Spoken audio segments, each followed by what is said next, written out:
Preface to In the Arctic Seas, a narrative of the discovery of the fate of Sir John Franklin and his companions, by Captain McClintock, 1859. The following narrative of the bold adventure which has successfully revealed the last discoveries and the fate of Franklin, is published at the request of the friends of an illustrious navigator. The gallant McClintock, when he penned his journal amid the Arctic ices, had no idea whatever of publishing it, and yet there can be no doubt that the reader will peruse with the deepest interest the simple tale of how, in a little vessel of 170 tons burthen, he and his well-chosen companions have cleared up this great mystery. To the honor of the British nation, and also let it be said to that of the United States of America, many have been the efforts made to discover the route followed by our missing explorers. The highly deserving men who have so zealously searched the Arctic seas and lands in this cause must now rejoice, that after all their anxious toils, the merit of rescuing from the frozen north the record of the last days of Franklin, has fallen to the share of his noble-minded widow. Lady Franklin has, indeed, well shown what a devoted and true-hearted Englishwoman can accomplish. The moment that relics of the expedition commanded by her husband were brought home, in 1854, by Rae, and that she heard of the account given to him by the Eskimo of a large party of Englishmen having been seen struggling with difficulties on the ice near the mouth of the Back or Great Fish River, she resolved to expend all her available means, already much exhausted in 4 other independent expeditions, in an exploration of the limited area to which the search must thenceforward be necessarily restricted.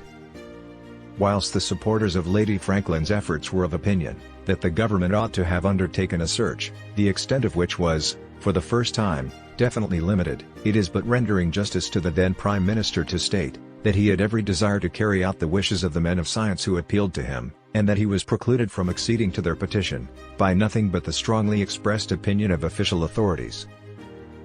That after so many failures the government were no longer justified in sending out more brave men to encounter fresh dangers in a cause which was viewed as hopeless. Hence it devolved on Lady Franklin and her friends to be the sole means of endeavoring to bring to light the true history of her husband's voyage and fate. Looking to the list of naval worthies, who, during the preceding years, had been exploring the Arctic regions, Lady Franklin was highly gratified when she obtained the willing services of Captain McClintock to command the yacht Fox, which she had purchased. For that officer had signally distinguished himself in the voyages of Sir John Ross and Captain, now Admiral, Austen, and especially in his extensive journeys on the ice when associated with Captain Kellett. With such a leader she could not but entertain sanguine hopes of success when the fast and well-adapted little vessel sailed from Aberdeen on the 1st of July, 1857, upon this eventful enterprise. Deep, indeed, was the mortification experienced by everyone who shared the feelings and anticipations of Lady Franklin when the untoward news came, in the summer of 1858, that, the preceding winter having set in earlier than usual, the Fox had been beset in the ice off Melville Bay, on the coast of Greenland, and after a dreary winter, various narrow escapes, and 8 months of imprisonment, had been carried back by the floating ice nearly 1,200 geographical miles, even to 63.5 degrees N lot. In the Atlantic. See the woodcut map, No. 1. But although the good little yacht had been most roughly handled among the ice floes, we were cheered up by the information from Disco that, with the exception of the death of the engine driver in consequence of a fall into the hold, the crew were in stout health and full of energy, and that provided with sufficient fuel and provisions, a good supply of sledging dogs, 2 tri-Eskimo, and the excellent interpreter Peterson the Dane. Ample grounds yet remained to lead us to hope for a successful issue. Above all, we were encouraged by the proofs of the self-possession and calm resolve of McClintock, who held steadily to the accomplishment of his original project, the more so as he had then tested and recognized the value of the services of Lieutenant, now Commander, Hobson, his able second-in-command, of Captain Allen Young, his generous volunteer associate, and of Dr. Walker, his accomplished surgeon. Despite, however, of these reassuring data, many an advocate of this search was anxiously alive to the chance of the failure of the venture of one unassisted yacht, which after sundry mishaps was again starting to cross Baffin's Bay, with the foreknowledge, that when she reached the opposite coast, the real difficulties of the enterprise were to commence. Any such misgivings were happily illusory, and the reader who follows McClintock across the middle ice of Baffin's Bay to Pond Inlet, thence to Beechy Island, down a portion of Peel Strait, and then through the hitherto unnavigated waters of Bellot Strait in one summer season, may reasonably expect the success which followed. whilst the revelation obtained from the long-sought records, which were discovered by Lieutenant Hobson, is most satisfactory to those who speculated on the probability of Franklin having, in the first instance, tried to force his way northwards through Wellington Channel, as we now learn he did. Those who held a different hypothesis, namely, that he followed his instructions, which directed him to the SW, may be amply satisfied that in the following season the ships did pursue this southerly course till they were finally beset in N-Lot 70°05. At the same time, the public should fully understand the motive which prompted the supporters of Lady Franklin in advocating the last search. Putting aside the hope which some of us entertained, that a few of the younger men of the missing expedition might still be found to be living among the Eskimo, we had every reason to expect that if the ships were discovered, the scientific documents of the voyage, including valuable magnetic observations, would be recovered. In the absence of such good fortune we may, however, well be gladdened by the discovery of that one precious document which gives us a true outline of the voyage of the Erebus and Terror. That the reader may comprehend the vast extent of sea traversed by Franklin in the 2 summers before his ships were beset, a small map is here introduced representing all the lands and seas of the Arctic regions to the west of Lancaster Sound which were known and laid down when he sailed. The dotted lines and arrows, which extend from the then known seas and lands into the unknown waters or blank spaces on this old map, indicate Franklin's route, the novelty, range, rapidity, and boldness of which, as thus delineated, may well surprise the geographer, and even the most enterprising Arctic sailor. For, those who have not closely attended to the results of other Arctic voyages may be informed, that rarely has an expedition in the first year accomplished more by its ships, than the establishing of good winter quarters, from whence the real research is began by sledge work in the ensuing spring. Franklin, however, not only reached Beechey Island, but ascended Wellington Channel, then an unknown sea, to 77° north. Lot, a more northern latitude in this meridian than that attained long afterwards in ships by Sir Edward Belcher, and much to the north of the points reached by Penny and De Haven.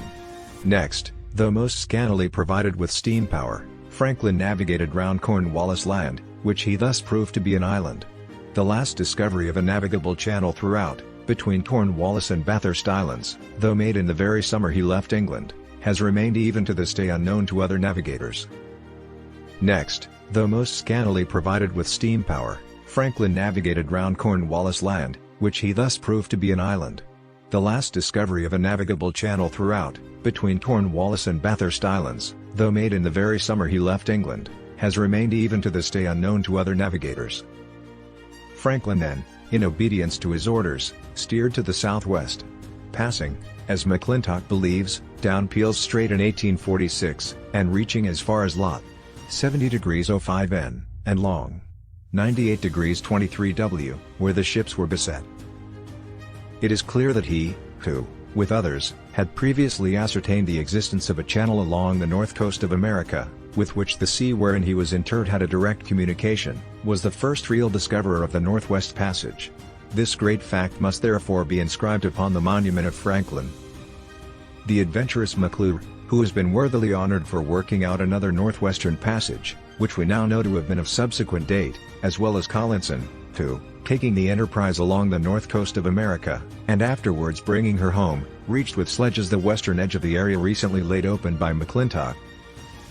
will I have no doubt unite with their Arctic associates, Richardson, Sherard Osborne, and McClintock, in affirming that Franklin and his followers secured the honor for which they died, that of being the first discoverers of the Northwest Passage. Again, when we turn from the discoveries of Franklin to those of McClintock, as mapped in red colors on the general map, on which is represented the amount of outline laid down by all other Arctic explorers from the days when these modern researches originated with Sir John Barrow, we perceive that, in addition to the discovery of the course followed by the Erebus and Terror, some most important geographical data have been accumulated by the last expedition of Lady Franklin. Thus, McClintock has proved that the strait named by Kennedy in an earlier private expedition of Lady Franklin after his companion the brave Lieutenant Bellot, and which has hitherto been regarded only as an impassable frozen channel, or ignored as a channel at all, is a navigable strait, the south shore of which is thus seen to be the northernmost land of the continent of America. McClintock has also laid down the hitherto unknown coastline of Boothia, southwards from Bellot Strait to the Magnetic Pole, has delineated the whole of King William's Island, and opened a new and capacious, though ice-choked channel, suspected before, but not proved, to exist, extending from Victoria Strait in a northwest direction to Melville or Parry Sound. The latter discovery rewarded the individual exertions of Captain Allen Young, but will very properly, at Lady Franklin's request, bear the name of the leader of the Fox expedition, who had himself assigned to it the name of the widow of Franklin. Neither has the expedition been unproductive of scientific results. For, whilst many persons will be interested in the popular descriptions of the native Eskimo, as well as of the lower animals, the man of science will hereafter be further gratified by having presented to him, in the form of an additional appendix, most valuable details relating to the zoology, botany, meteorology, and especially to the terrestrial magnetism, of the region examined. Lastly, McClintock has convinced himself, that the best way of securing the passage of a ship from the Atlantic to the Pacific, is by following, as near as possible, the coastline of North America. Indeed, it is his opinion, founded upon a large experience, that no passage by a ship can ever be accomplished in a more northern direction. This, it is well known, was the favorite theory of Franklin, who had himself, along with Richardson, Back, Beechey, Dease, Simpson, and Ray, surveyed the whole of that same North American coast from the Back or Great Fish River to Bering Strait. Thus, when Franklin sailed in 1845, the discovery of a northwest passage was reduced to the finding a link between the latter survey and the discoveries of Parry, who had already, to his great renown, opened the first half of a more northern course from east to west, when he was arrested by the impenetrable ice barrier at Melville Island. And here it is to be remembered, that the tract in which the record and the relics have been found, is just that to which Lady Franklin herself specially directed Kennedy, the commander of the Prince Albert, in her second private expedition in 1852. Had that intrepid explorer not been induced to search northwards of Bellot Strait, but had felt himself able to follow the course indicated by his sagacious employer, there can be no doubt, that much more satisfactory results would have been obtained than those which, after a lapse of 7 years, have now been realized by the undaunted perseverance of Lady Franklin, and the skill and courage of McClintock. The natural modesty of this commander has, I am bound to say, prevented his doing common justice, in the following journal, to his own conduct which can be estimated by those only who have listened to the testimony of the officers serving with and under the man, whose great qualities in moments of extreme peril elicited their heartiest admiration and ensured their perfect confidence. In writing this preface, which I do at the request of the promoters of the last search, I may state that, having occupied the chair of the Royal Geographical Society in 1845, when my cherished friend, Sir John Franklin, went forth for the third time to seek a northwest passage, it became my bounden duty in subsequent years, when his absence created much anxiety, and when I reoccupied the same position, ardently to promote the employment of searching expeditions, and warmly to sustain Lady Franklin's endeavours in this holy cause. Imbued with such feelings, I must be permitted to say, that no event in my life gave me purer delight, than when Captain Collinson, whose labours to support and carry out this last search have been signally serviceable, forwarded to me a telegram to be communicated to the British Association at Aberdeen announcing the success of McClintock. That document reached Balmoral on the 22nd of September last, when the men of science were invited thither by their sovereign. Great was the satisfaction caused by the diffusion of these good tidings among my associates, the distinguished Arctic explorers Admiral Sir James Ross and General Sabine being present. And it was most cheering to us to know, that the Queen and our Royal President took the deepest interest in this intelligence, such as, indeed, they have always evinced whenever the search for the missing navigators has been brought under their consideration. The immediate bestowal of the Arctic Medal upon all the officers and men of the Fox is a pleasing proof that this interest is well sustained. But these few introductory sentences must not be extended, and I invite the reader at once to peruse the Journal of McClintock, which will gratify every lover of truthful and ardent research, though it will leave him impressed with the sad belief, that the end of the companions of Franklin has been truly recorded by the native Eskimo, who saw these noble fellows fall down and die as they walked along the ice. Looking to the fact, that little or no fresh food could have been obtained by the crews of the Erebus and Terror during their long imprisonment of 20 months, in so frightfully sterile a region as that in which the ships were abandoned, so sterile that it is even deserted by the Eskimo, and also to the want of sustenance in spring at the mouth of the Back River, all the Arctic naval authorities with whom I have conversed, coincide with McClintock and his associates in the belief, that none of the missing navigators can be now living. Painful as is the realization of this tragic event, let us now dwell only on the reflection that, while the Northwest Passage has been solved by the heroic self-sacrifice of Franklin, Crozier, Fitzjames, and their associates, the searches after them which are now terminated, have, at a very small loss of life, not only added prodigiously to geographical knowledge, but have, in times of peace, been the best school for testing, by the severest trials, the skill and endurance of many a brave seaman. In her hour of need, should need arise, England knows that such men will nobly do their duty. Signed, Roderick I. Murchison.